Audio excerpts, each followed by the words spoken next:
public hearing for April 27th, 2026. I'd like to ask that if we can all please rise if possible for the Pledge of Allegiance.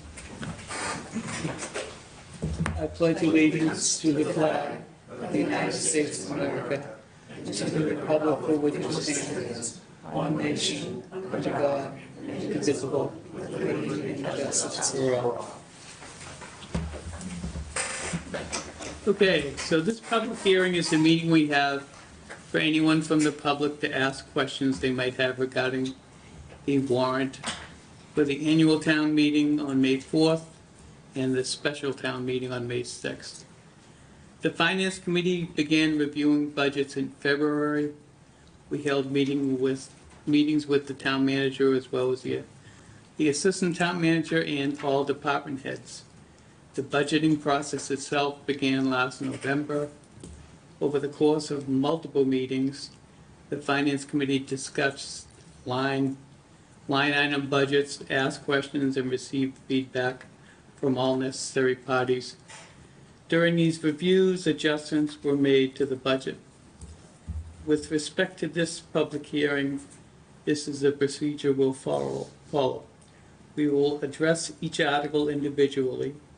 Any resident that would like to speak to the article being reviewed, please come up to the microphone, state your name and address for the record. After resident questions are addressed, I will open it up to the committee for questions. And after the discussion is completed, the Finance Committee will vote on a recommendation as to how to proceed with the article.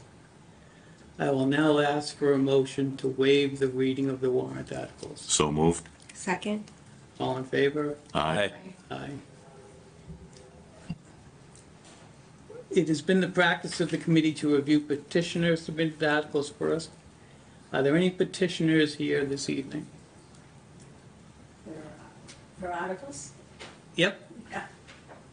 We are here for Article 24. We had to wait until we got to Article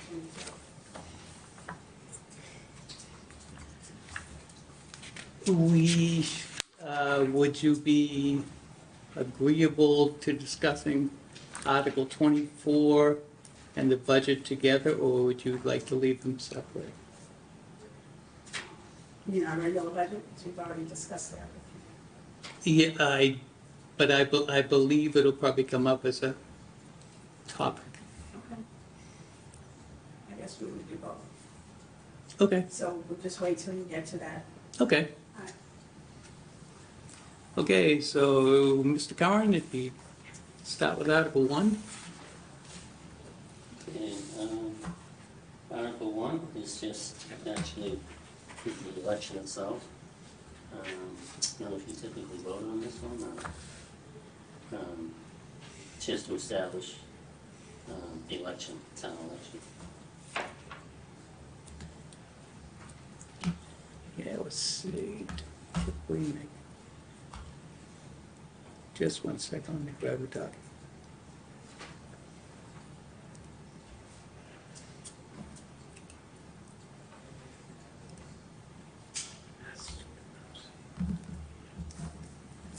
I get why you were yelling at the houses. Let's see.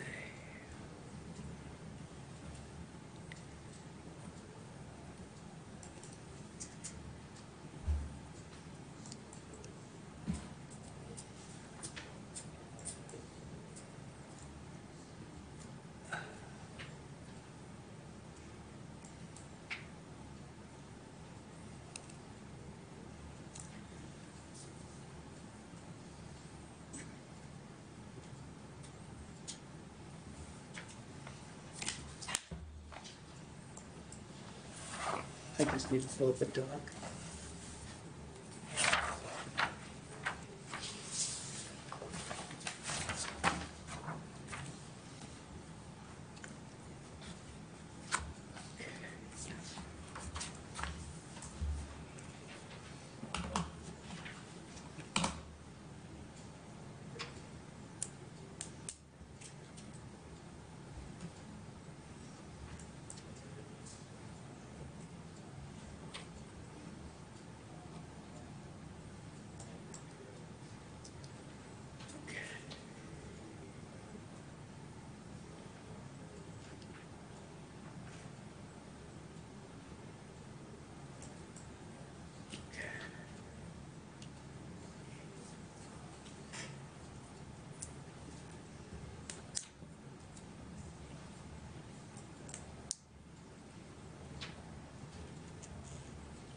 Okay.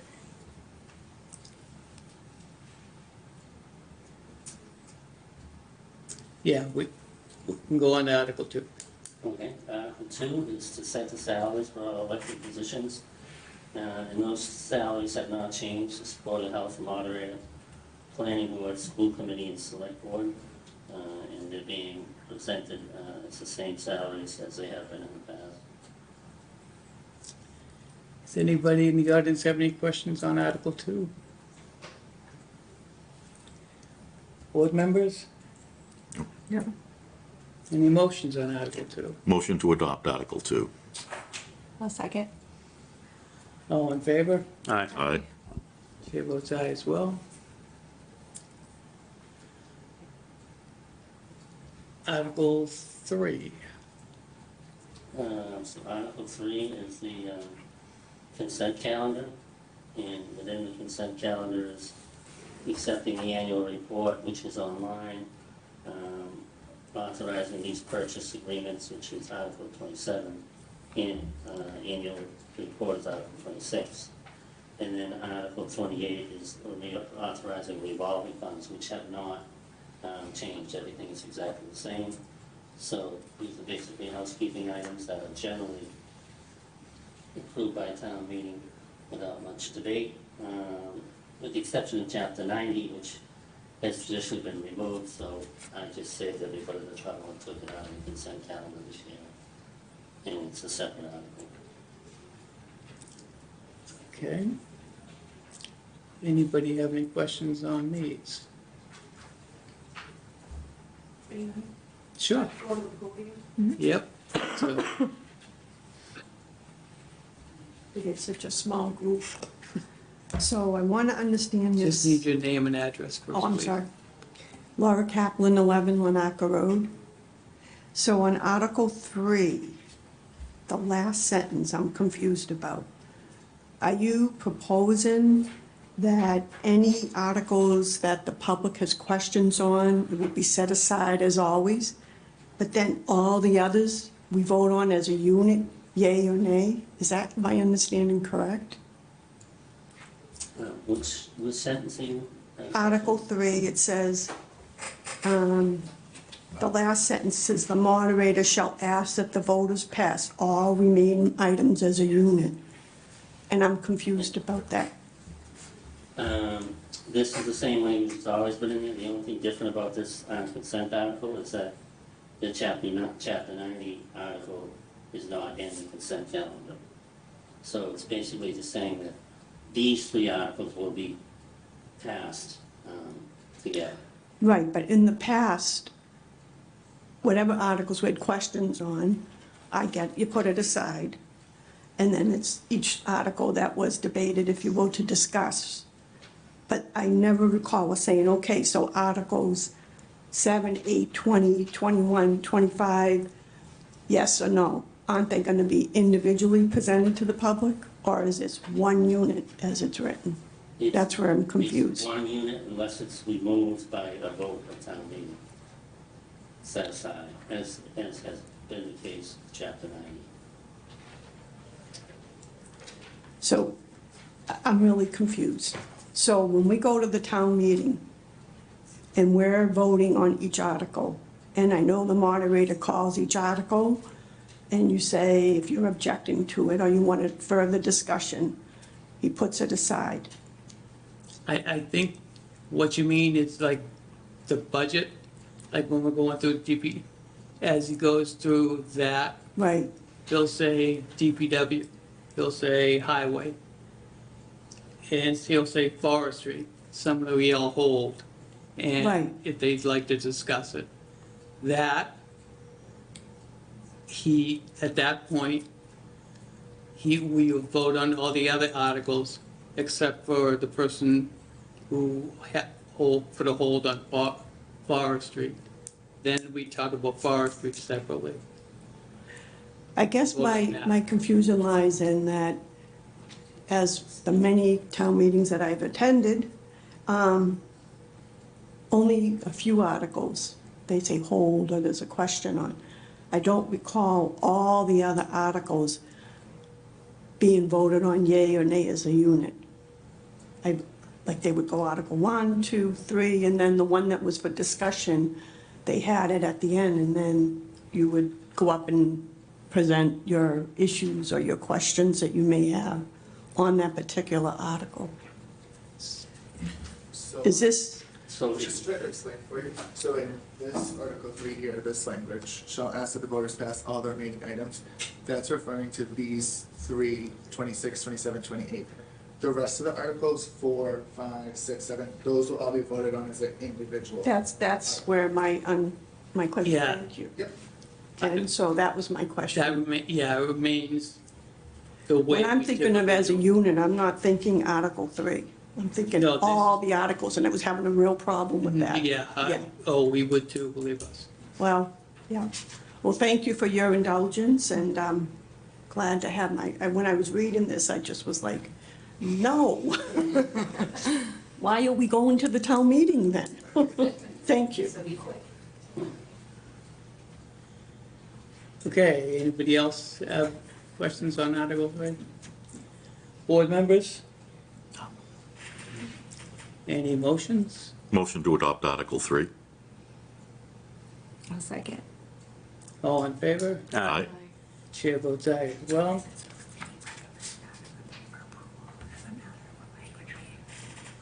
Okay, Article 4, the town Article budget. 4 is the budget, the town budget, general fund budget. And I know you've already reviewed that extensively, so if you have any questions, then we have to answer them. Okay.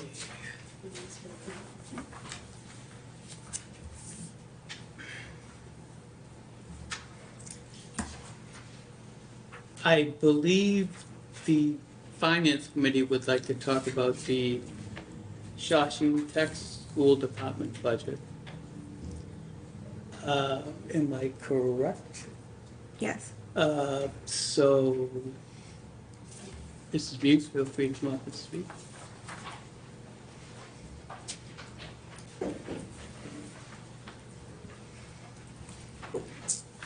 I'm Patricia Muse, Chair of the Shawshing School Committee at 551 South Street. Robert Hutchins, the other school committee member for Shawshing Tech, 94 Walnut Road.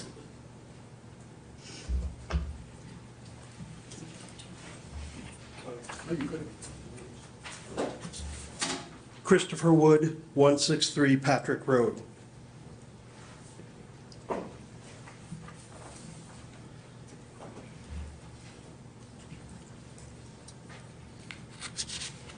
Want to ask? Did you want to ask some, do you have questions, or you just, For the regular budget, I do not. okay. All right. Board members, So I have to admit, I wasn't able to digest all of the information that was presented to us, but I'm a little bit concerned that there still seems to be some questions outstanding with the budget as it was presented. And it seems like other towns are also raising similar concerns. So I guess my first question is there any plan to do any type of audit to determine what has been going on with the budget gaps and the questions over at least the last 2 years? We have had it audited. In the We're in the process. middle of In the an process audit of right it. now. And do we know when that audit is going to be completed? I do not. We do not have a date. We thought it was gonna be, we would have been done by now. But the company that's doing it is just taking a little longer than we thought. And what, is it an audit of what is the parameters around the audit that's currently being done? They're actually going through the last 3 or 4 years of our budgets. Okay, so 3 or 4 years. Yeah. And so the last 3 years, there's been some issues, so that's what they're going through. I mean, they have given us recommendations. Can you share those with us? I have some- I think I wrote them.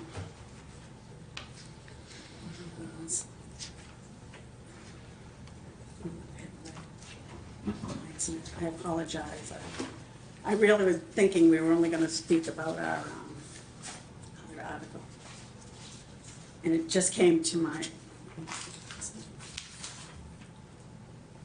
well, his recommendations. They did improve controls over cash reconciliation procedures. And they recommended, do you want to know what they said, or do you want? Just the recommending, I'm just curious, I think, Ms. Muse, Yeah. you were here the Yes, last time we reviewed it, yes. right? So in the interest of being completely transparent for those who didn't listen to that meeting, I was very concerned that the Shawshene Tech is asking us to approve funds for a feasibility study when it appears that your house is not currently in order. So I'm just trying to determine how quickly your house is going to be back in order to see if that feasibility study makes sense. Well, we recommended the school district implement measures to ensure that timely, accurate, and independent reconciliation of cash balances occurs monthly throughout these years. And we have implemented that already. Okay. The district, with the assistance of TM Solutions and district treasurer, has been working to review policies and procedures that represent best financial practice for regional schools and that are aligned with Massachusetts general laws, Mass DESI regulations, standard government accounting practices, and federal requirements. These documents will be reviewed for approval internally, referred to the district school committee for steps and acceptance as required. I believe we've done most of that. Okay, and when was that, when were you doing this, just so we, again, have a Different time frame? meetings, Since beginning when, though? Probably beginning, First of the year. yeah. So is it fair to say like 2026 is when you begin focusing on these recommendations? Yeah, I would actually say probably in 25, around September maybe. Okay, Additional information.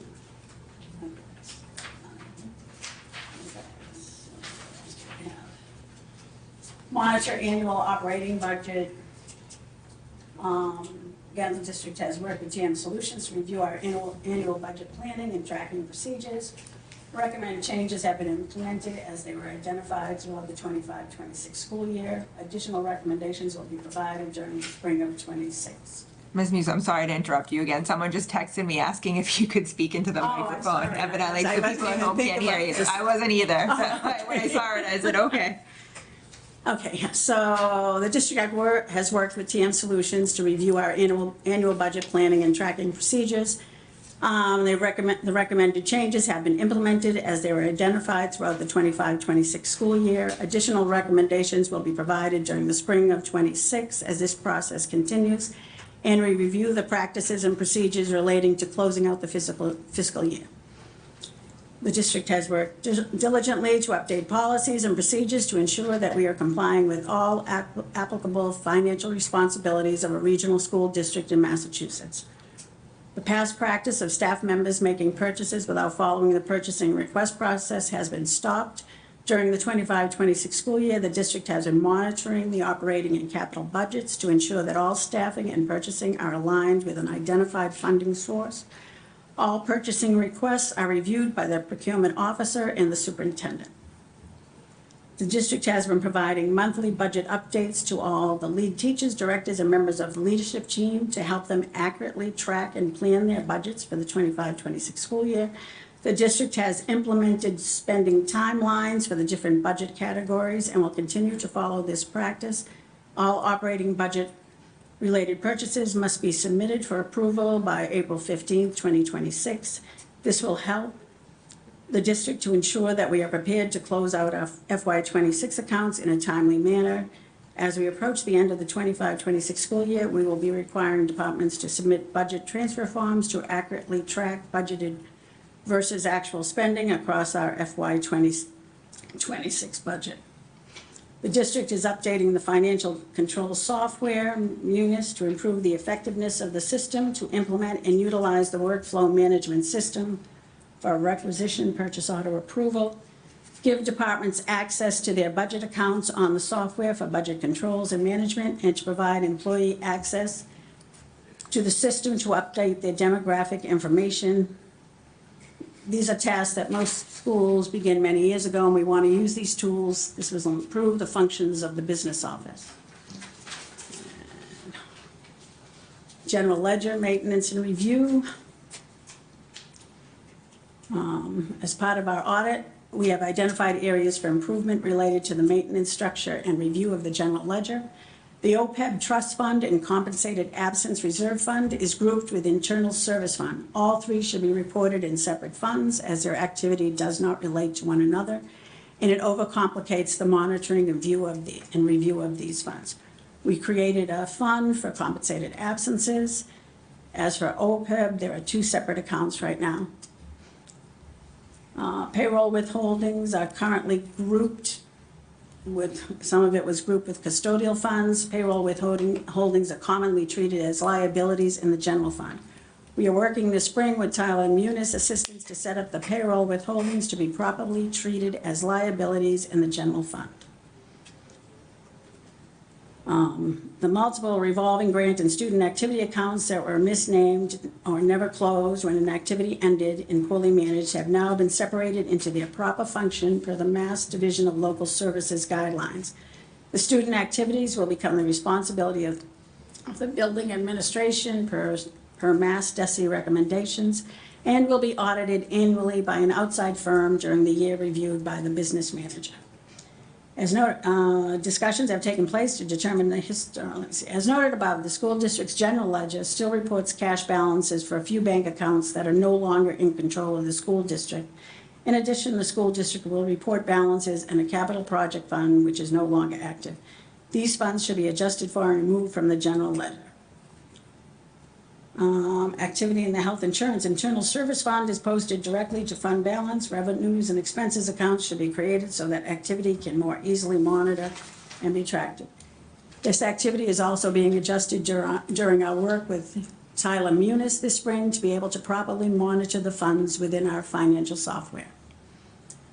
At the end of the fiscal year, balance sheet accounts should be reviewed to ensure their accuracy. As of June 30th, 2024, a receivable of approximately $72,000 was reported in the general fund. However, this related to funds received in fiscal year 2024 and should not have been reported as a receivable at year end. This has been corrected. We now debit account receivable and credit revenues. This entry creates the receivable since you did not actually have the funds until after year end and recognizes the revenue in the year it is related to. There are payroll withholdings with deficit balance at year end. Generally, payroll withholdings have a normal credit balance. It appears these balances relate to issues from a prior year. As the account detail shows, all withholdings added in the fiscal year and being cleared out. These accounts should be reviewed, reconciled, and closed if they are inaccurate. This is understood, and we will be working with Tyler Munis again this spring to define the correct years that the payroll withholdings belong to and have them cleared out properly and closed when necessary. There are multiple accounts in the general ledger that have the same balance on June 30, 2024 as they did in the prior year. These accounts should be reviewed for accuracy and adjusted if necessary. As indicated earlier, many of the accounts had never been managed properly and closed out when the activity was completed. This is now our practice moving forward and has been integral to our work this year, FY26, to untangle and properly name accounts accurately so the funds can be monitored on an ongoing basis and closed when appropriate. Thank you. Do you know approximately how many accounts that the student accounts or the activity accounts were that needed that attention? Don't have an exact number right now. Okay. And those There were, were several accounts, but, and some of them were just in the wrong place. okay. And those were, Been- it sounds like those were recommendations that kind of came towards the end of last year. I think you had referenced that there was going to be additional ones in the spring of this year. Have there been additional ones given yet, as far as you know? Or is that what you're waiting on now? I don't remember, I don't think so, not yet. I mean, you gotta remember, they're still working on last year's stuff, some of it, and so because of inexperience of certain people in the business office, it's taken a longer time than we expected. And I think a longer time than the business managers, So working with TMS, what we're trying to do is put everything in the right columns where it needs to be, where some of it wasn't, regardless of who it was or who it wasn't. We're just trying to get right where it needs to be, and that's what we're working on. And hopefully by the end of this fiscal, by the end of spring, hopefully, beginning of school, beginning of next year, should be all in where it needs to be. Okay. That's what we're working on. And you haven't hired a business manager yet. We are interviewing this week. Yeah, we're This in the week. process of interviewing now. Yeah. So right now, TMS Solutions is doing it at this time right now. They're doing it intern. They're taking care of it right now. Part of the issue I have is you've got these reports.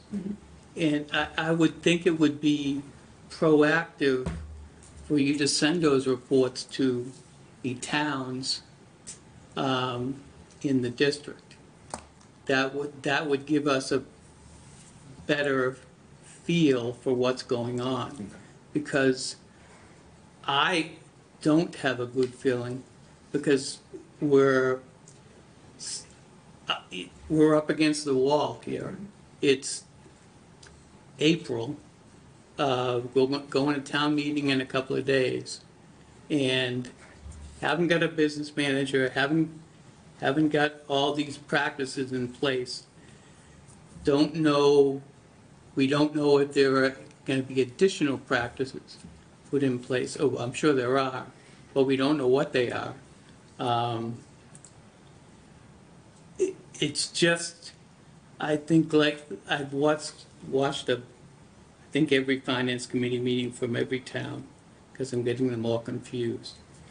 But there is similar concern from at least 4 out of the 5 towns.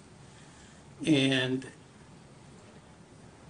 I think Burlington had a second meeting where the answers you gave still weren't enough to give them a warm and fuzzy feeling. So there's been conversations about, well, maybe the finance committees from each town should work with Shawshene Tech to right the ship. But I don't know where that's headed, or if it's headed anywhere at all. There's certainly people who are more well-versed in budgeting than I am.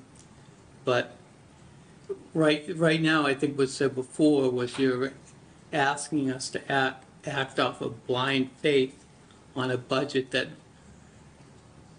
for the past few years hasn't been put together and presented correctly. And I don't feel good about that. So that's all. And I read I think we read off the same, the audit report from, let's see, June 24, which showed significant deficiencies identified. Cash reconciliation, cause and effect potential, all those kind of things.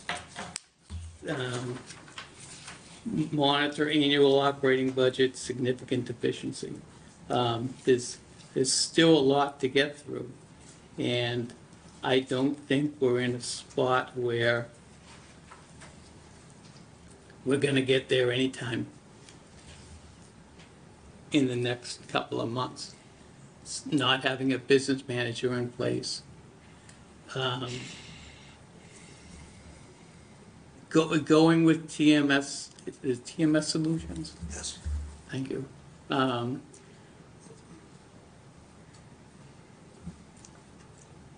There should be some group of other organization also. It shouldn't be a one company saying, okay, this is your person you want. You'd want it's like a medical opinion, you want a second opinion. And maybe finance committees from the town could be a part of that, I don't know. But that's all I'll say. Are you talking about the hiring of a business manager? Yes. Okay, well, we have a big group of people who are involved in this. Right, so there's a number of school, But there was- school committee members, there's a number of town, people from the town people in it. I'd have to go, I don't have the list with me, I apologize, I came right from work to be here, and my stuff's not here with me. So it's not just the school committee picking these people, there's members of from every town, from all 5 towns. There is, Teachers. teachers, Administrators. all different walks of life, I mean, on this committee, working on this. Do you know who from Tewksbury is on that? Yes, I don't know who, again, I don't have the note Yeah. in front of me, but yes, there are. I was just gonna ask you that. Yeah, there are people, If you know again, who people is. from all 5 towns. There's somebody from all 5 towns on this committee. I don't know of anyone that's on that committee. I think Chris Dillon's on it. Is Chris Dillon from, the Ritter on that committee? If you could get us by tomorrow, That might be right. We're actually meeting tomorrow night, we have our school committee meeting tomorrow night. So when we go to meet them all, we tell them what you folks want, we can work and get that sent right over. okay. Can I, through the chair, can I ask Mr. Curran? You've obviously been hearing our questions. I'm assuming you're also talking with other towns similarly to us, watching kind of what other ways and means and finance committees are saying in other towns. Do you have any input into? Yeah. Yeah. Yeah, so I've been talking to some of the other town managers, and they've all expressed concerns about the budget and the financial problems that Shawshene has been having. And spoke briefly with Rich about, I know Burlington was, you mentioned it, looking into the idea of maybe having almost like an advisory committee made up of members of different communities. Although it's hard to, I mean, the job of what is really, it's Shawshene's job to manage the budget and everything, but it's just, I feel like there is some concern about oversight, right? Because that's really what it came down to, the issue came down to lack of oversight for whatever reason. Maybe because people that held that job weren't, maybe they didn't have the right training, but my short answer is that, I mean, you can't, they have to have a budget, so, what I do think is that the article, maybe that shouldn't be their focus. Maybe their focus should be getting their financial house in order and working on those things and not focusing on a building committee when they don't have a business manager on board yet. So, I do believe they have to get a budget in place, and I can't recall, I've been in this district now for 15 years, and I've never seen an issue with the budget being passed, although the last few years have been very problematic in timing and transparency, and now here we are. But I guess the short answer is that I think the community should say no to the article for the facility study, feasibility study, but probably move their budget forward. Thank you. Yes? I wanted to address the Article 24. If we're all done with the budget, That's what I didn't know, so that's, does anybody else have budget questions? Okay, so if it's okay with everybody, can we go to Article 24. 24? I'll motion to go to Article 24. Second. All in favor? Aye. Chair votes aye as well, it's unanimous vote. Okay, Article 24.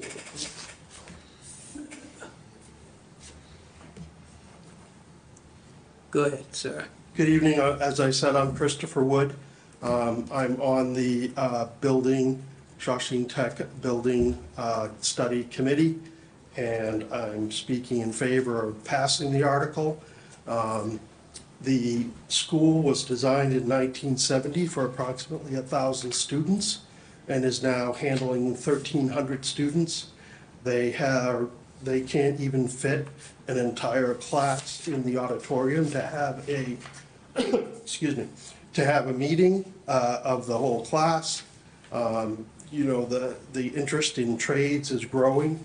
According to the Mass Education parameters, 19 of the 20 shops are undersized. They do not have the proper size.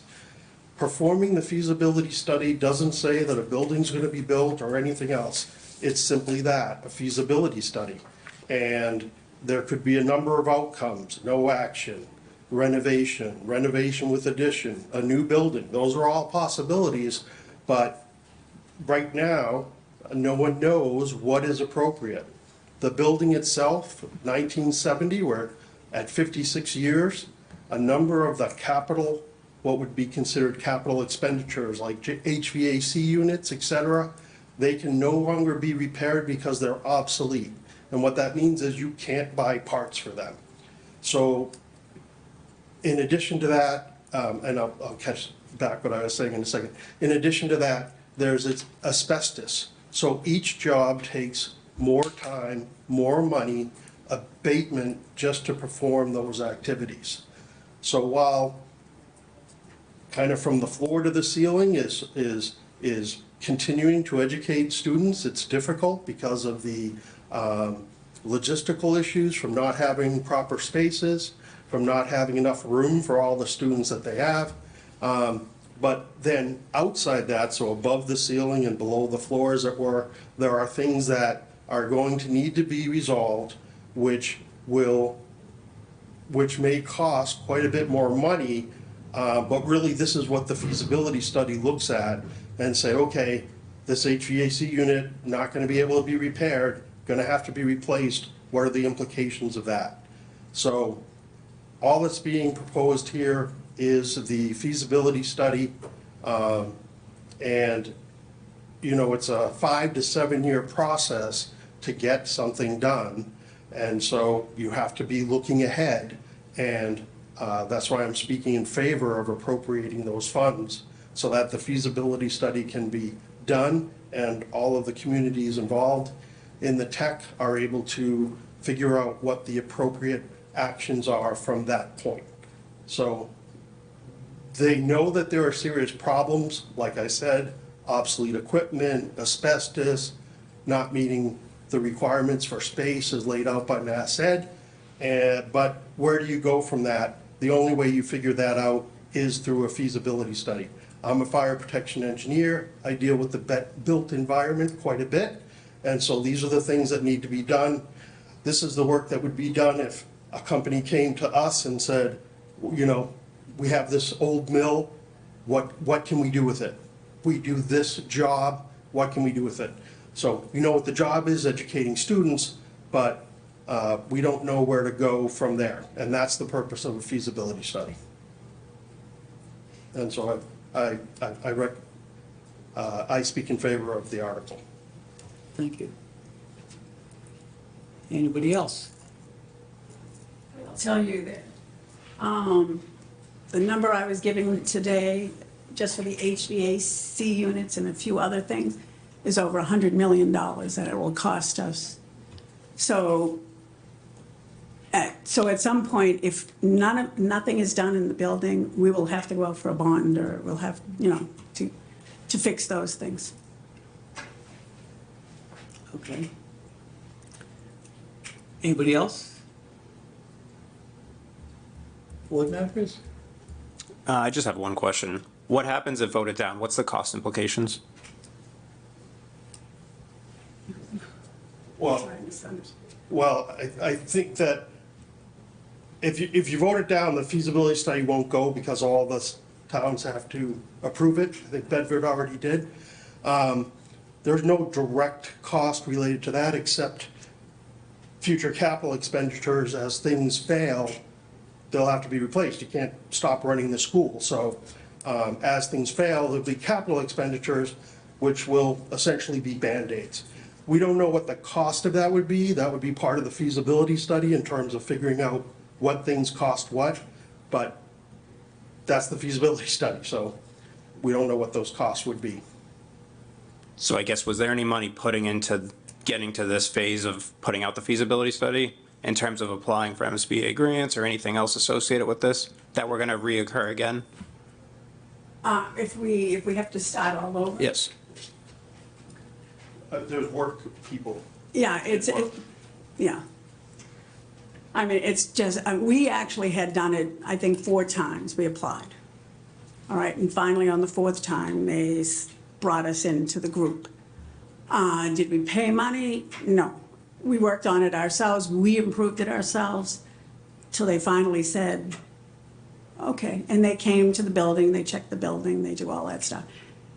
But if it stops here, we have to go back in the mix. I mean, it could be, we don't know how many years. Like 10 years before we even get to start the process over again, so. Yeah, I think that's probably the best answer, like, Right. we're in the process now, and if we kick out, then we'll be out for a while.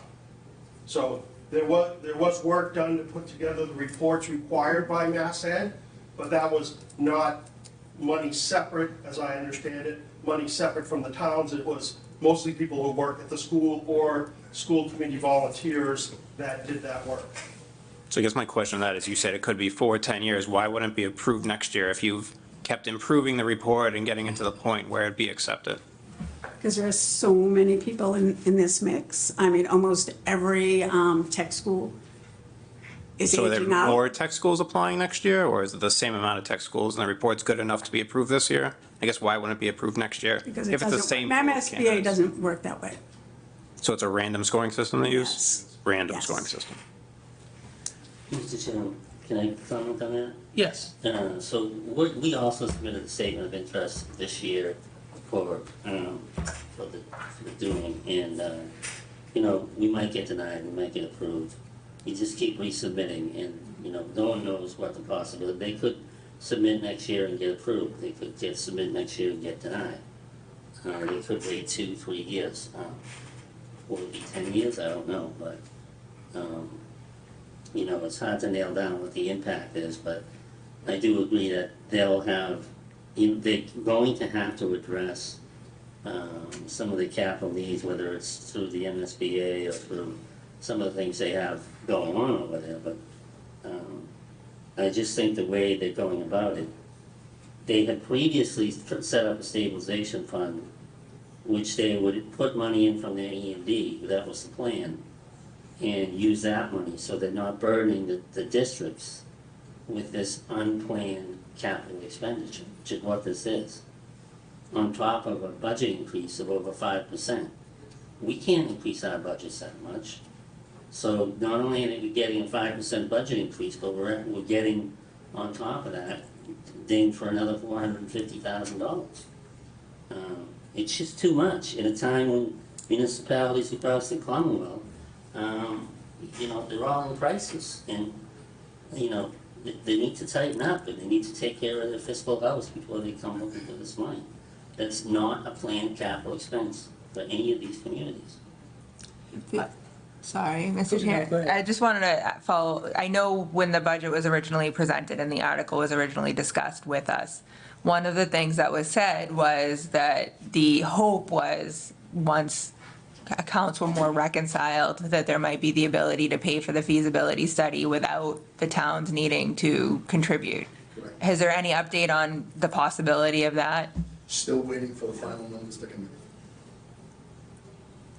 Sorry. And we have no idea when they're gonna come in. Well, we thought they would have been here. We thought it would have been done already. Because I have to say that's my ultimate concern, right? It's like when you're buying a home and you get a house inspection, you almost anticipate there's going to be something that the new homeowner is going to need to keep their eyes on. So I get it. And my son went to the tech.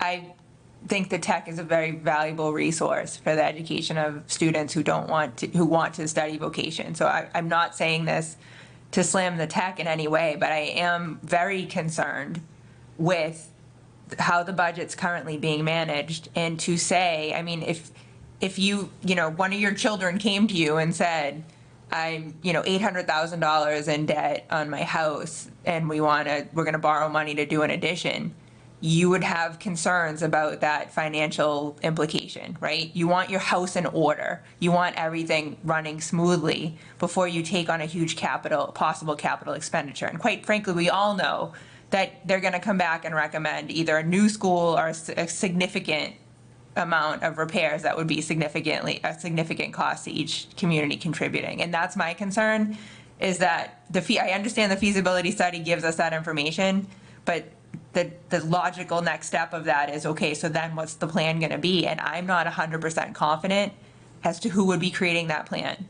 And if that person is actually going to be monitoring what's going on, because it seems like part of what's happened these last few years is that there hasn't been the level of monitoring that there should have been. And we've unwittingly been paying the cost of that. I mean, it's a 5% increase, right? So one of my questions was actually, if we don't approve the budget, is it automatic that they have to follow last year's budget? Or how does that, as a point of order, how does that work if the current budget's not approved? Does it just revert to the budget that was approved previously? Or, because I am very concerned looking at a $1.5 million increase for the town of Tewksbury. For a special town meeting to each of the communities to get, even with a different number, but it has to be approved by the 5 districts, or at least 3 of the 5 districts. Okay. I know we had spoken in a meeting a few weeks back about, I'll call them out of the box, thinking of,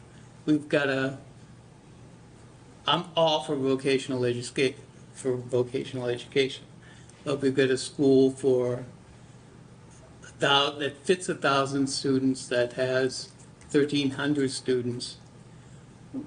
Why not pull back a little bit so the school isn't as taxed? I'll use the word taxed as much, so we can get a little more life out of it until a better assessment is done against the what is needed. Because I have a problem with Tewksbury taxpayers being asked to fund the first step almost again with over $400,000 on a potentially over $400 million project that the district has significant deficiencies in its budget office and can't provide the town with accurate, reconciled financial data. That's my problem. Could I make one further comment? Sure. Okay. Addressing your concern about the budget, and I understand that I'm not involved in the budgeting process, so I can't answer that question. But what I will point out again from being in the built environment is all during COVID, when aircraft passengers were dropping, airports were still building. They saw what was happening in the future. They saw that air travel was going to come up, and it has. It's come up immensely. In fact, it's come up so much that the FAA cut flights at Chicago, said American and United, you have less flights out of Chicago. So while I recognize the budget concerns and absolutely think it's appropriate, because we always have to be good stewards to do that, I think at the same time, looking at the attendance and at the growth in the vocational fields and people, young people choosing not to go to college, to go to the vocational fields and to fulfill that need, that's why this, even with the concerns, that's why I'm saying I think the building feasibility study should go forward so we know what those answers are. And to your question about the cutting back on the enrollment, there are people being turned away already. So there's a high desire to be there. So, and those students are here today. They're a freshman right now, then a sophomore. So now that freshman that didn't come to the tech, they have to go someplace else and do something else that may not fit what they are. And the interest in, doing physical things, not things that AI can do, but repairing things, all of this work, it requires us to look into the future. So even though we have an existing problem, we may still be looking for what do we do in the future. The feasibility study answers those questions. And so again, that's why I speak in favor of it, even with the other issues. I would hope that we would do that and help the tech meet our students' needs. Mr. Chair, can I just to follow up to that a little bit? One of the kind of ancillary concerns I do have is, you know, like I said, one of my kids went to the tech, right? I have 4 kids total. My oldest 2 were offered Project Explorer, and that was it. My youngest 2, the tech came and did like a presentation, like recruitment. So one of my concerns is, I get it that there's more interest, that's great, that there's a wait list, that there's now a lottery, but why is the tech actively recruiting if they can't handle the capacity that they're currently at? Like, what is the business model around? I know this is beyond kind of a budget issue, but it seems like It's we're actually mandatory by DESI. to do the presentations. Yes. So that's changed over the last. Actually, it's gotten more. Actually, the schools are supposed to send all of their 8th graders to the tech at one point during their 8th grade now. Okay. And so they're doing the presentation instead, I guess, to check that box? Yeah. Okay.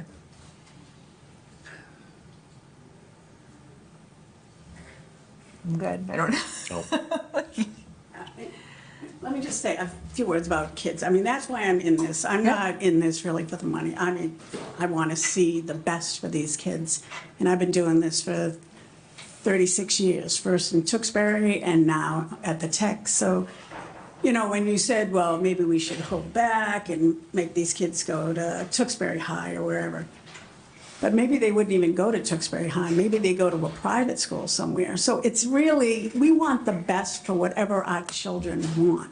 Whatever these students want, they should be able to get it. And it's really hard now because now we have, I mean, DESE has all kinds of new rules for even admitting students, you know?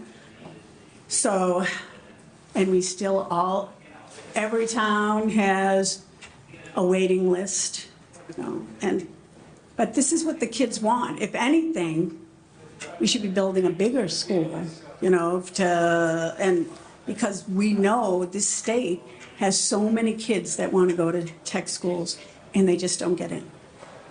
So everybody has a long waiting list. And that, in an ideal world, that all makes sense. I think the concern, again, is, you know, even, we all want the best for our children, but we also don't want to see a bad decision compound another bad decision, right? And my concern continues to be I get it. that we don't really know what the actual budget is right now, to be quite honest, right? Because we have these numbers kind of floating around that we're not sure what the actual budget is. We know what's being asked, and we know what's being investigated, and it sounds like we have some feedback from the auditing company as to what they'd like to see for practices to be changed, but we don't have all of that yet. And to compound that situation with, even if it's just a feasibility study, and I understand that that's just the first step of the plan, but we all know that that leads to a capital plan of some sort that I don't think we're prepared to handle yet. I don't think the school is prepared to handle it yet, because they can't even keep their current situation in order. And we don't even have an identified leader of that ship yet, because you're still interviewing. So it's just very concerning as a resident and as a member of this committee to look at these numbers, to try to get comfortable with, you know, recommending these numbers to our town, and knowing there's so many variables and so many questions that still haven't been answered. Right, and again, as we said, this is all getting addressed, this is all hopefully gonna be cleaned up within the next month or so. We thought it would be cleaned up by now. Again, we're not the first school district to come up with these problems, there's been other ones. We are working on this as hard as we can, but this feasibility study, again, as Mr. Curran, right? So if this goes by the wayside, we could be looking anywhere from, you know, 3 to 5 or more years. And it's all, I mean, we've already started making changes to the budget, the way things are, the line items and how things are put there. So it is getting worked out.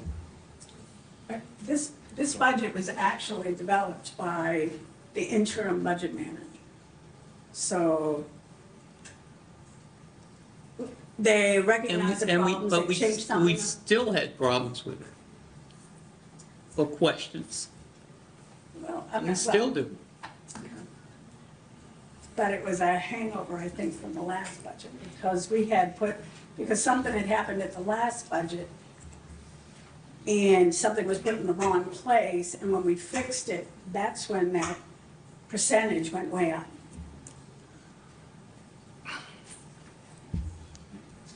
For the last budget, too, let's just get that too. Yeah, it's pretty well. Any other questions?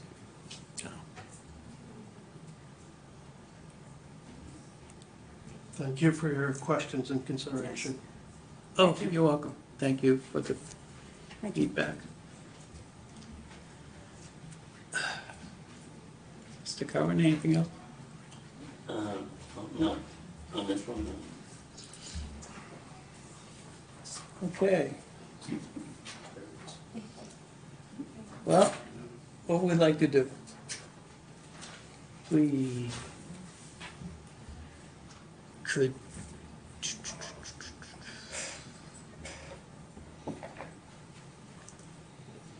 We could wait until right before town meeting, they make a recommendation. To see if anything comes in between now and then. Mr. Chairman, do you think a week is going to have startling revelations that would satisfy all the open questions? No. No. Do you? No, no.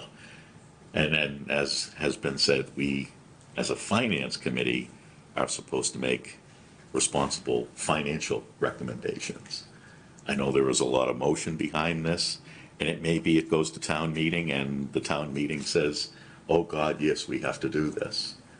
But as a financial advisor, my recommendation would be to reject Article 24. I'll make that as a motion. Unfortunately, I'll second that. Okay, we have a motion and a second. All in favor? Aye. Aye. Aye. Opposed? Aye. Unanimous vote? Or nay, No. I guess. You said all Right. opposed. Okay, Yeah. okay, so 4-1.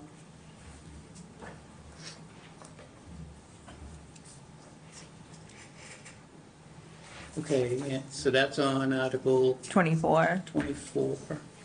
And then, Mr. Chair, do we go back to Article 4 now? Yes. Because that's where we were Yes. on, right? Yes, we do. Any motions on Article, I'll motion to adopt Article 4. I'll second. yeah, motion and a second. All in favor? Aye. Aye. Opposed? So to be clear, Mr. Chairman, that's Article 4, it has the Shawshene Yeah. assessment in. Agreed, yes. It has the Shawshene budget, the budget. Yes. Yeah. As has been presented to us, yes. Okay. Hold on, you just got, Yeah. we just. so- Not the feasibility study. Okay. No, No, saying the just the general budget. budget, the general budget. Yep, You've been talking about two things. Correct. Article 24 was the feasibility Yeah. study that we just voted on, and then Article 4 is the general budget. Okay. All right, Mr. Chairman. I don't think I voted yet. No. Yeah. I'm gonna vote opposed. So it passes 4-1, right? yep. So you're voting in opposition of the whole budget or just the, The Shawshene budget. Well, that's what, it's just So for a we- point of order, Yeah. can we, I feel like, I know there was already a motion that's on the table. So that I think we need to vote on that. But my concern is, I think, I would like to do a supplemental motion to that, and we can't until that's voted on, can I right? make a recommendation?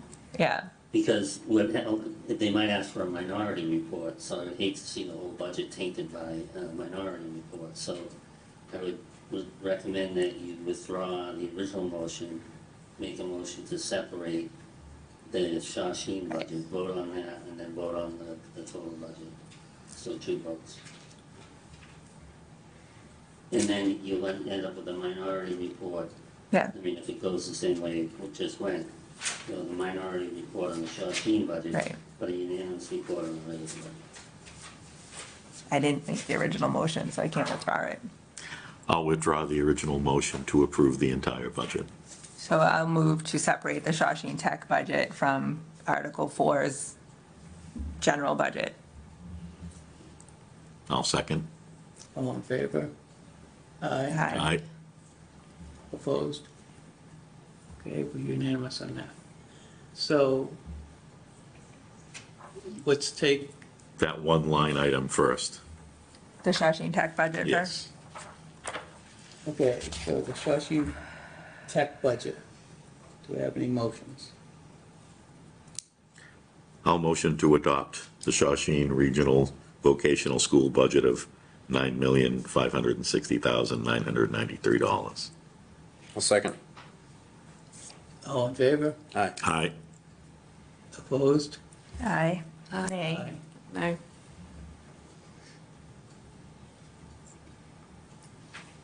So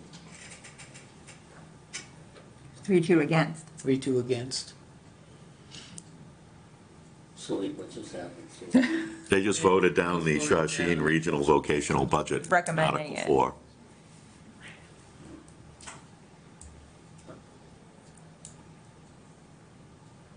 I have no idea what happens now. So what what will happen is if it passes by a majority, if 3 communities vote for the budget is passed. And then we'll probably end up having to call a special to pass the budget number because we won't have a choice. So you have to pass a budget. So, I mean, you can wait to see what happens, and then you have to call a special to do it. Because I don't think you can wait till October or November, October to do that. But how can we vote on the bottom line Tewksbury Town budget now? You can still vote on that. Because we pulled it out. Yeah, but now you would have to amend it in the article. It wouldn't be $151 million now, it would be Yeah, you'd have to 151 pull out- minus 9 something. Yes. Correct. Yeah. We're getting into complicated territory here. Yes. Yep. So could I have a motion to vote on the Tewksbury budget minus the Shawshene Tech budget number, whatever that. Yeah. Can we find these numbers? Did anybody get that? Yeah. If we could just get the numbers really quick.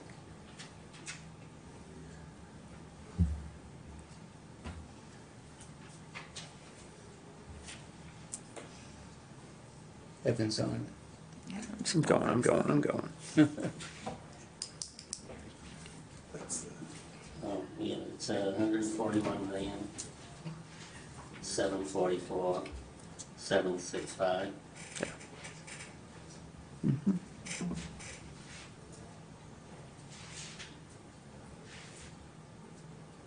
Okay, any motions?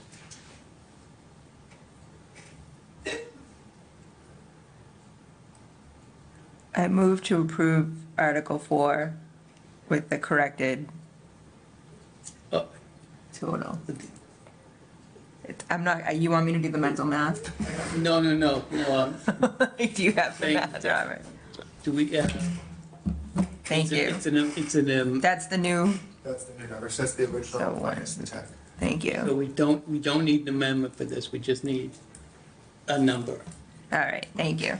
So, Mr. Chair, I move to approve Article 4 with the amended total budget of 141,744,765, which represents the original total of 151,305,758 minus Shawshene Tech's portion of $9,560,993, $9,560,993. I could just talk in normal language. I'll second that.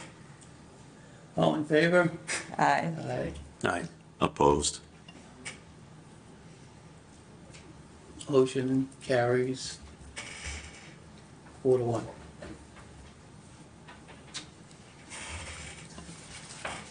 Okay. Article Article 5. 5. This is the sewer enterprise budget. Following with this one as well, this is a budget of $7.479,185 million. Oh, I'm sorry, that was the revenue, hold on. $7,411,071.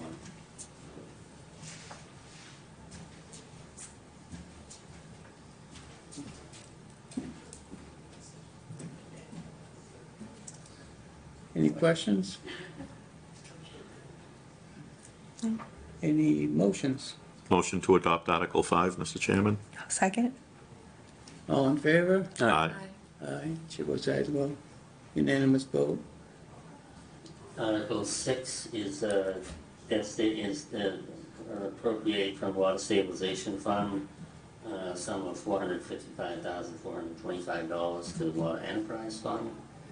And this is just to buffer the rates in this fiscal year, based on, the debt service that we have. And that will just continue next year. We will not be doing that again. Any questions? Any motions? Motion to adopt Article 7, 6, excuse me. Second? All in favor? Aye. Aye. Chair votes aye as well. Unanimous vote. Okay, Mr. Chairman, Article 7 is the Water Enterprise Combined Fund, and that is $10,923,042.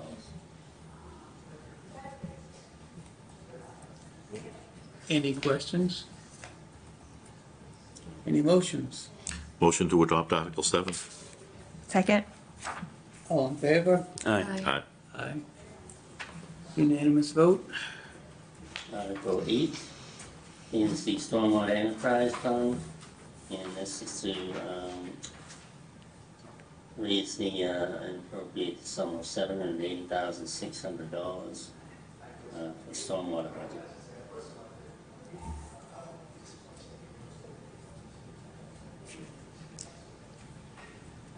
Could you shut that door, please? Yes, absolutely. I'm sorry. No problem.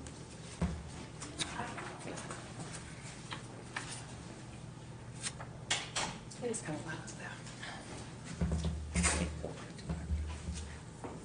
Okay, any discussion on Article 8? No? Any motions on Article 8?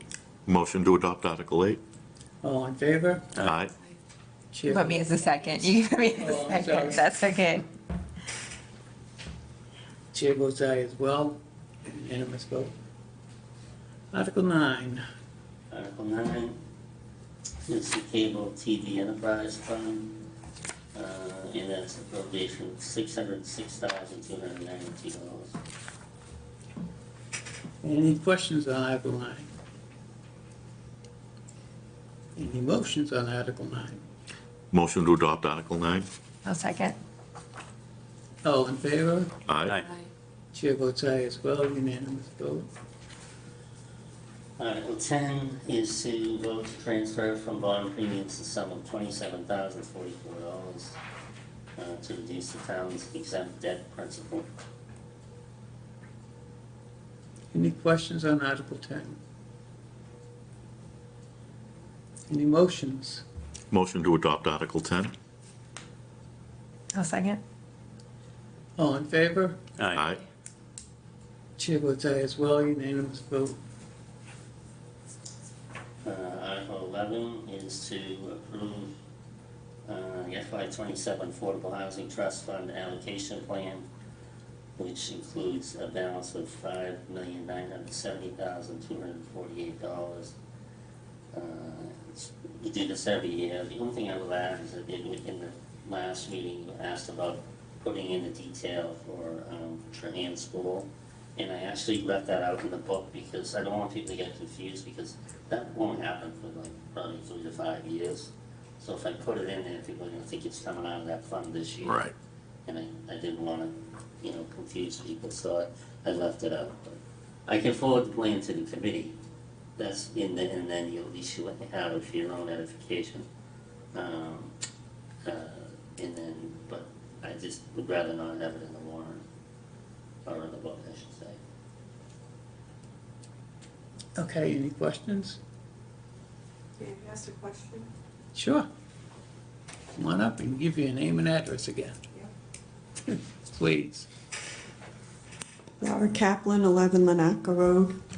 As a former member of the Housing Committee, I wanted to know what the amount of the $5,970,248, what do they have on their schedule? Where are they looking at for the new units and for buying down existing units?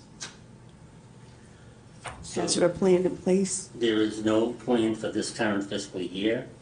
The biggest thing we have on the books is the Trahan School, but that won't happen for a few years. Right, But that'll eventually come out of that money. okay, so currently they don't have anything scheduled. As you mentioned, I'm sorry, I don't know your first name. You? Me? Yes. Joe Marie? Lorraine? Joe Marie? Joan Lorraine? Yeah, just Joe Marie. Joan Marie? Yeah. You mentioned like your children being able to afford to live in Tewksbury. As parents, we all have that concern. So I just wondered what they have in place to possibly make it more affordable for people to live in a great community. Usually they discuss it and they have things that they're working on, like buying down units so that it is remaining affordable. And currently, I'm sorry, Mr. Curran, there's absolutely nothing on the schedule. Well, there is, it just doesn't, you can't do it in 1 year. So the Trahan School is a project that the board and the town worked on for quite some time. And there's gonna be a significant investment from this Affordable Housing Trust Fund, but it won't happen this year because that project has to be funded through the Fed, through HUD, and they have to apply for all these things, and there's a lot of work that has to be done before they can actually put a shovel in the ground. And I know that that won't happen in FY '27. But there are plans, there are things in this, I think that's about 51 units, that development. And if anything comes along, those one unit here and there that we could buy, that we don't plan for that, that happens when they come up for sale, and sometimes the town offers to buy those, turn them over to the housing authority, but we haven't had any of those lately. Okay, thank you for the indulgence. Board members, any questions? Any motions? Motion to adopt Article 11? No, second. All in favor? Aye. Chair votes aye as well, unanimous vote. Article 12. Okay, Article 12 is to establish the Community Preservation Fund annual revenues. Basically the appropriation is, administrative costs will be $57,148. And then open space, 10% goes as $114,000. Community housing is $114,000. And then the, unreserved budget is $857,000. So the total CPA estimated FY '27 revenue is $1,142,951. Any questions on Article 12? Any motions on Article 12? Motion to adopt Article 12? A second. All in favor? Aye. Chair votes aye as well, unanimous vote. Article 13. Article 13 is is one article coming from the Community Preservation. This is a recommendation from the Community Preservation Committee to fund $30,190 towards 100 feet of boardwalk on the Bay Circuit Trail. And it has been approved by the CPC committee as well as the select board. Even though it's not necessarily required by the select board, I think the CPC requested it because they felt that there was some history there with the hospital property and wanted to make sure that everybody was on board with it. So, but basically, to make a long story short, I think the intent in the past was not to pay to renovate or do historic preservations in the old hospital buildings. And what this is something completely different, which is providing open space and recreational trails for the people of Tewksbury. So it has moved forward. Okay, any questions? Any motions? Motion to adopt Article 13? I'll second.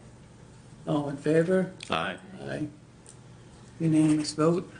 Okay, Article 14 is the appropriation from the stabilization fund of $2,519,180. And this is to fund various capital needs, one-time capital needs in the DPW, fire, and facilities and grounds.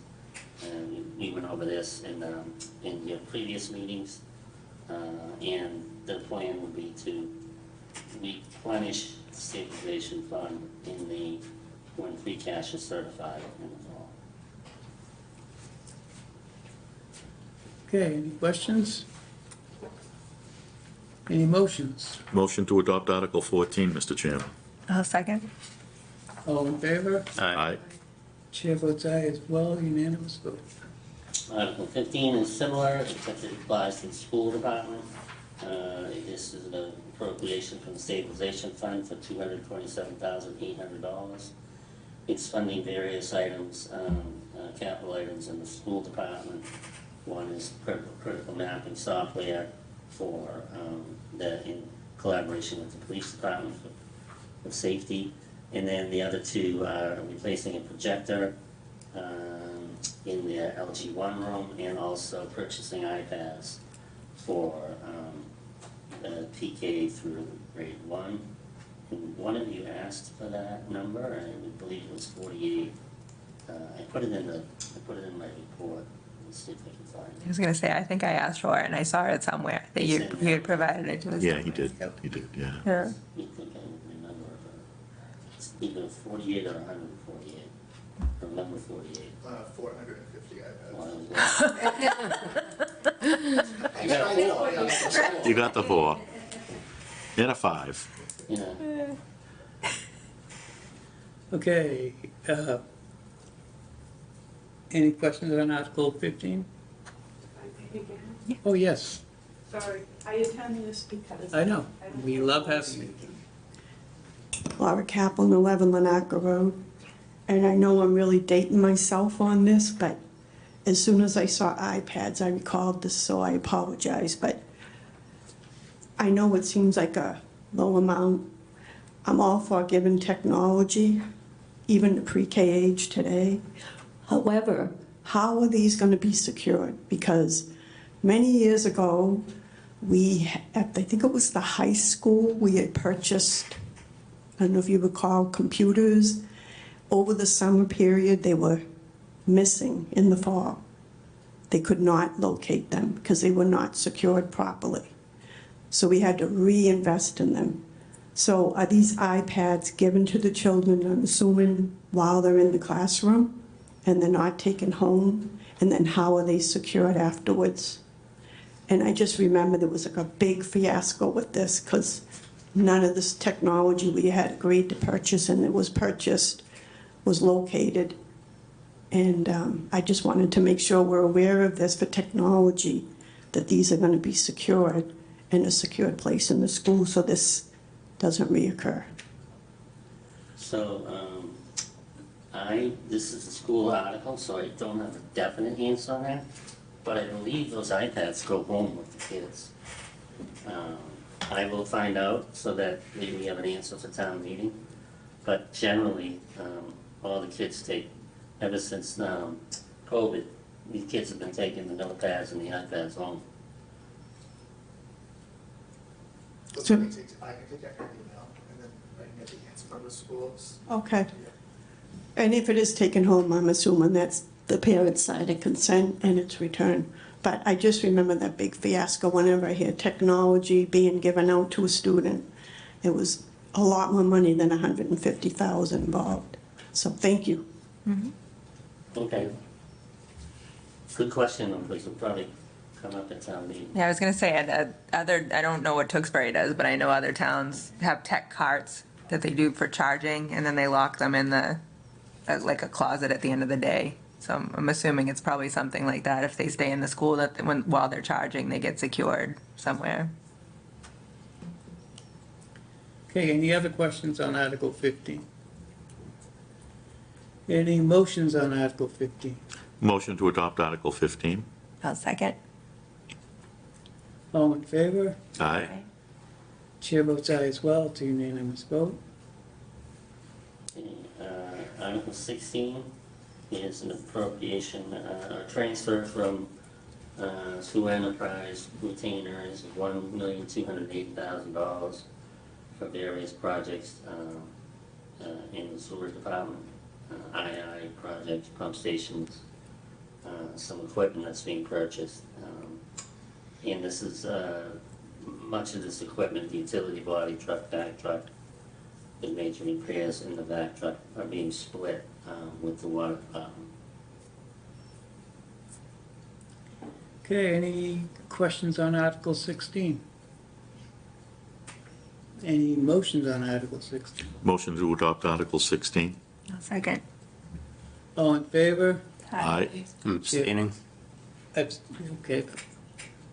Chair votes aye, so we got 4-0-1. Okay, Article 17, very similar. This is Water Enterprise Fund, appropriation of $855,000 from the Water Enterprise Fund to be expended on various capital needs, water treatment plant improvements of $200,000, hydrant replacement of $150,000, and then the other half of those trucks, the 3 trucks that I just mentioned, so that's being split with the sewer department. Okay, any questions on Article 17? Wouldn't be, half a truck would be good. Any motions on Article 17? Motion to adopt Article 17? I'll second. All in favor? Aye. Chair votes aye as well. I can vote on that one. Article 18 is $700,000 appropriation for drainage improvements and upgrades. And that's in the book as well. And I named the project with, that is, what's that, Article 18? Upper Pinnacle Street Culvert, it's $500,000. Yeah. In Florence Avenue, it's $200,000. Okay, any questions on Article 18? Any motions on Article 18? Motion to adopt Article 18? I'll second. All in favor? Aye. Chair votes aye as well, unanimous vote. Okay, Article 19 is a bond authorization, fulfillment of the select board's policy on rehabilitating the water distribution system, spending $5.4 million a year to try to address infrastructure needs, badly needed infrastructure needs. Doesn't do enough to, as much as we would like, but it does keep us moving in that direction. So this was on the warrant last year and the year before as well. Any questions on Article 19? Any motions on 19? Well, I'm not going to read that motion, but I'll motion to adopt Article 19. I'll second. I have to read the town. Yeah, I We know. can't wait. Can we motion that Rob or Jason have to read? I think Jason said he wanted to. Okay, we have a motion and a second. All in favor? Aye. Opposed? Chair votes aye as well, unanimous vote. Article 20. 20 is an appropriate bond authorization for $1.5 million. I think it's the last phase of the water meter replacement program. And you've done this the last 2 years as well, so. Okay, any questions on Article 20? Any motions on Article 20? Motion to adopt Article 20? I'll second. All in favor? Aye. Chair votes aye as well, unanimous vote. Article 21. Article 21 is the HEROES Act, which is the town would be adopting Chapter 59, Section 5, Clause 22I, which basically attaches the CPI index to exemptions for veterans in all these categories. And a question came up in the about 22D. That was not a typo. That was it's not covered under this because it's covered under different legislation. Okay, any questions on Article 21? Just a very minor, so in the executive summary, veterans on their domiciles under clause 22A through F would seem to include D, although it's not mentioned above. Do we call that a Scrivener's error, or? I guess we would, yeah, because Good catch. yeah, we can mention that at the beginning of town meeting. Yeah. Other than that, I motion to adopt wholeheartedly. I'll second. All in favor? Aye. Chair votes aye as well. Unanimous vote. Article 22 is the Chapter 90 article, basically adopting, the Chapter 90 funds. And in the book, I put a budget amendment for the actual number, which I think will come up at the beginning of town meeting. So the actual, let me find it.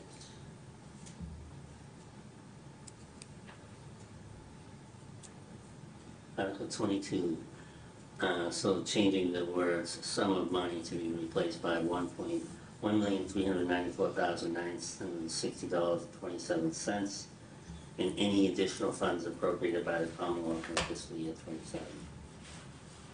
Could you say that figure one more time, John? $1,394,960.27, Thank you. and that's in the book. Okay, any questions on Article 22? I was hoping you'd come up. Was expecting you. Laura Kaplan, 11 Lanaca Road.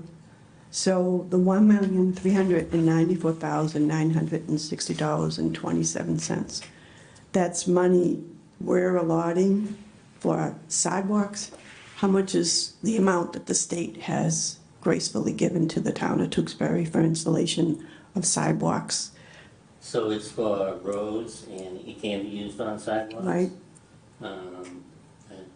I'll get a list of the sidewalk projects, Yeah. if there are any. We are doing, there are a couple of sidewalk projects that we are working on. How much of that is Chapter 90 versus grant money? I don't know, but I'll get that detail. And we have a project on Whipple that we're looking at to sidewalk work, and then I think Livingston is still being done.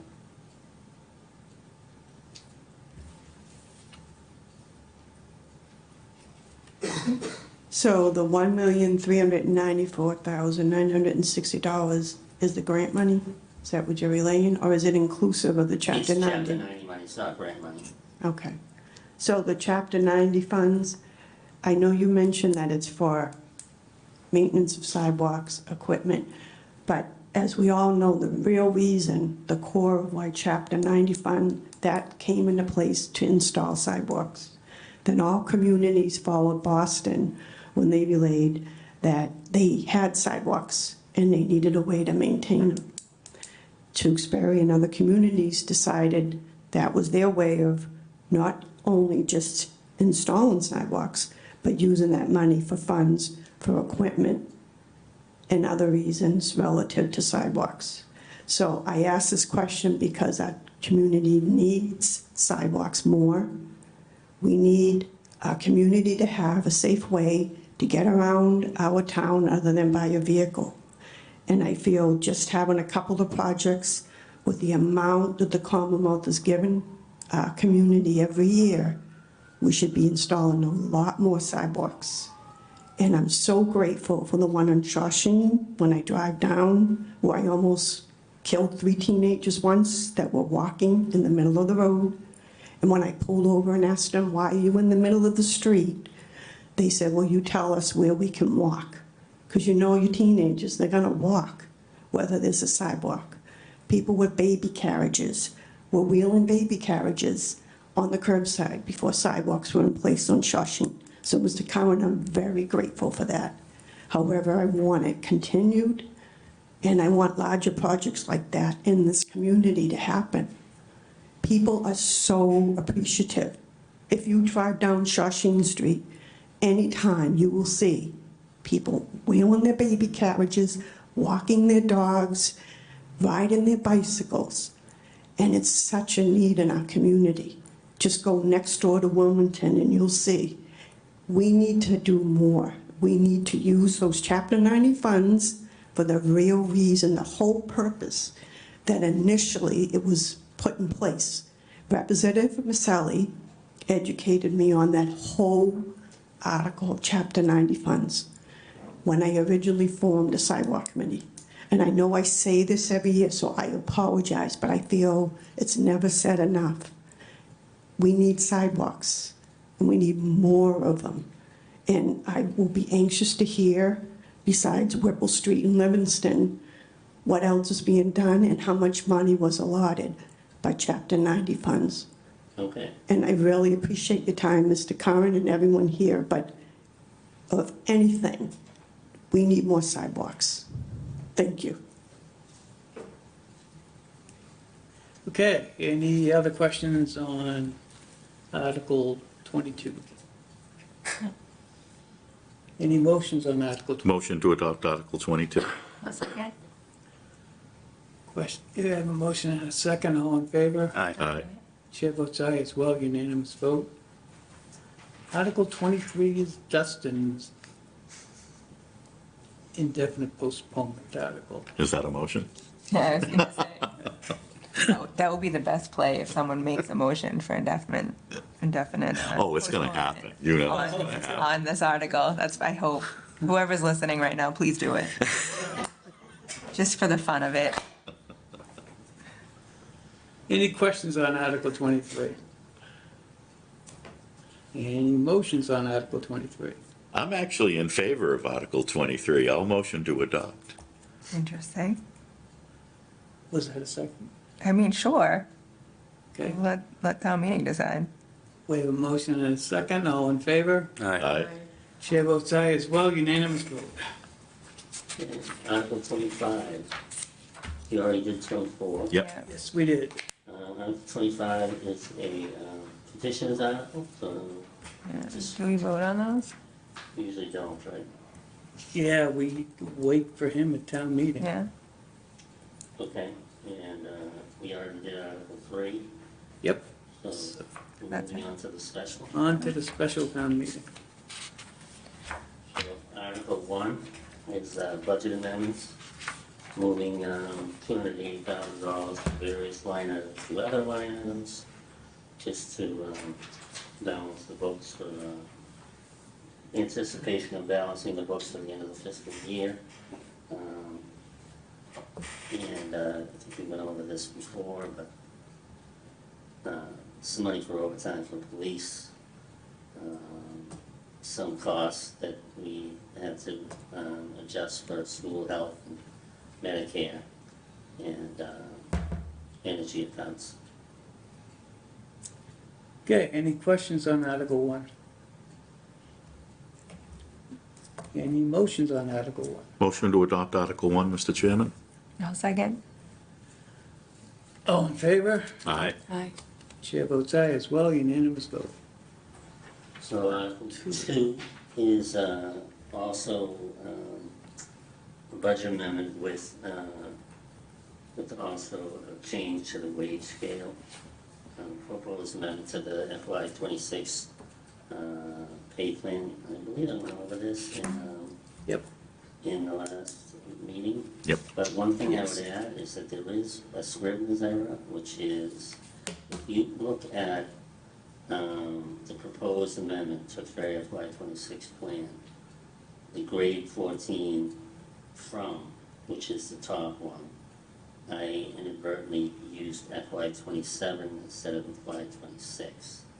So in the book, you'll notice that it's addressed as a Scrivener's error. And I already went over this with town council and with Dustin to make sure that this would not be an issue.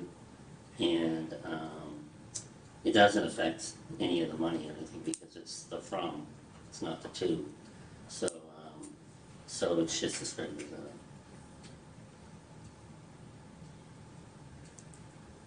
And if you look, I don't know if you guys have the book up or in the Scrivener's error section, I highlighted, boxed out in red the area, the part that was changed. Yeah, just a secret ballot. The secret ballot. Okay, any questions on Article 2? Any motions on Article 2?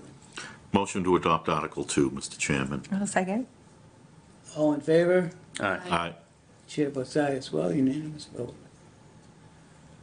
Article Article 3. 3. Snow and ice, this is a We went way over. monumental year for snow and ice. Snow and ice, DPW, snow and ice, various accounts, 1.5 million. $1,594,434 was the total snow and ice budget. And we're taking $590,000 from free cash and $1 million from stabilization fund to settle that deficit. And that's it. That's the short story on a long number. We had a couple of good years. Oh, my God. Now back to normal. Okay, Is it normal? hopefully.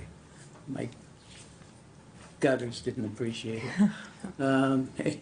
Any questions on Article? I think it was brought up last time. Is it July 1st, 2023 or July 1st, 2024 for the certified free cash? The table says 23 and the executive summary says Are you 24. looking at the warrant or? Article 3, right? Yep, it's the Yeah. second Yeah. paragraph versus the executive summary. And it could just be a Scrivener's error. So it says July 1st, 2025, right? No, it says 20. 2023. It is just a Scrivener's error. That's 23. Oh, I'm looking at the book, sorry. Page like 30.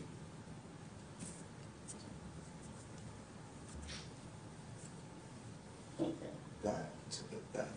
Good catch. Oh, I missed yeah, that. yeah, so Wrong that last should time. I be, missed that, yeah. that should be July 1st, 2025. Okay. So I'll talk to Dustin about treating that as a Scrivener's error. Yep.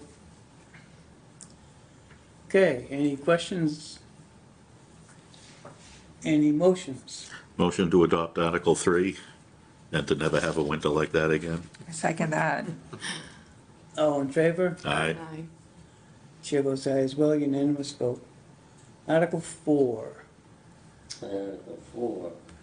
Yeah, these unpaid bills, biggest one being National Grid, which apparently they messed that bill up. I think I put that in there. That one stuck out to me because it was so big.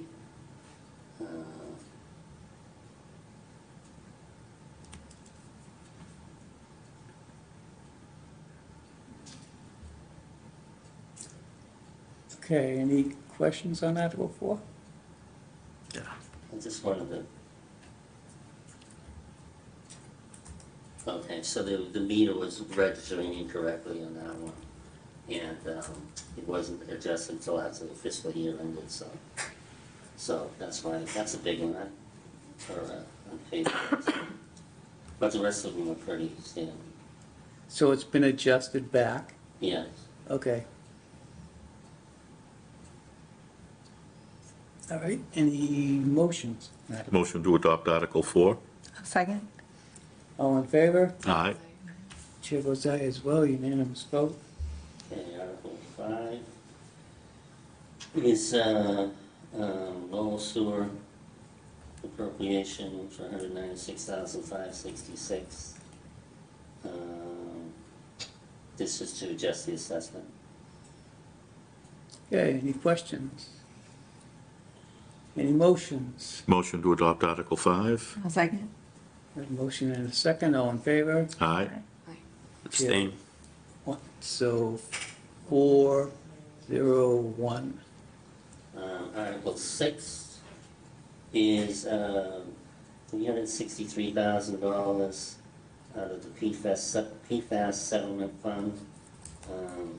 300 of that is going towards turnout gear, and 63,000 of that is going towards cancer screening.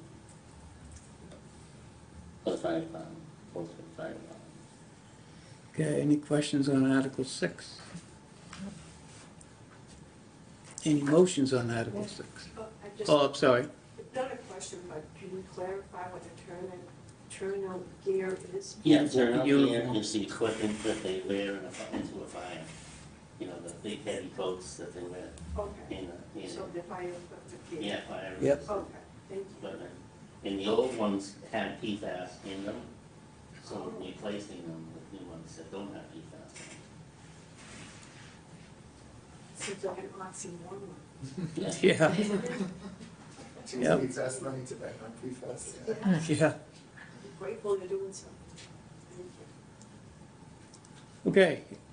Any other questions, any motions? Motion to adopt Article 6, Mr. Chairman? I'll second. All in favor? Aye. Opposed? Chair votes aye as well, unanimous vote. Okay. That's it for articles, right? That's it. I will accept the motion to close the public hearing. So moved. Second? All in favor? Aye. Chair votes aye as well, unanimous vote. We have one set of minutes from March 6th, I think it was. Am I wrong? March 9th. Any motions on the minutes? A motion to adopt the meeting minutes of March 9th, I'll second. 26. I'll second. All in favor? Aye. Chair votes aye as well, unanimous vote. Okay. Now, I'll look for, Motion to adjourn, Mr. Chairman. I'll second, since Jason's not here. all in favor? Aye. Chair votes aye as well, unanimous vote. So our next meeting is next May 4th. May 4th. May 4th at, Is it 6:30 or 7? it's 6:30. 6:30. Yeah, 6:30. 6:30 because 6:30, okay. the Wednesday one is at It'd be 7. 7, okay. So And we'll just. we'll assemble. adjourn.